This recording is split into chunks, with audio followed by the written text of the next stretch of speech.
নমস্কার সকলকে। রং পুতুলের পক্ষ থেকে আমি কৌশিকী। অনেক দিন পর আবার ভয়েস ওভার দিয়ে একটা ভিডিও শেয়ার করছি। আসলে এই কাজটা না অনেক দিন আগের, প্রায় লাস্ট ইয়ার দিওয়ালির সময় করা। সো তোমরা দেখতেই পেলে ফার্স্টে ভালো করে থালাটাকে মুছে ধুলো ঝেড়ে তারপর ধুয়ে নিলাম। যেহেতু মাটির থালা বেশি পরিমাণ কালার অ্যাবজর্ব করতে পারে, সেই কারণে ধুয়ে নেওয়াটা কিন্তু ম্যান্ডেটারি।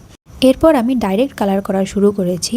এখানে কিন্তু আমি কোনো রকম জেসো বা হোয়াইট ফেব্রিক ইউজ করছি না, কারণ ক্লায়েন্ট একটু কাজটা ডার্কের মধ্যে চেয়েছিল। আর জেসো বা হোয়াইট ফেব্রিক ইউজ করলে কিন্তু অনেকটাই লাইট কালার চলে আসে। লাল আর হলুদ দিয়ে এরকম একটা ডুয়াল টোন আনার পর আমি সাইডে কলকা করা শুরু করছি। আমার ক্লায়েন্ট আমাকে একটা রেফারেন্স ফটো পাঠিয়ে বলেছিল আমি যেন নিজের মতন করে দিই। সো সেই মতো আগে একটা বর্ডার টেনে নিয়ে সাইড থেকে শুরু করব কলকার কাজ। যেহেতু এটা কালী পুজোর সময় করা, সেহেতু মাঝখানে একটা জবা ফুল অ্যাড করে দিয়েছি।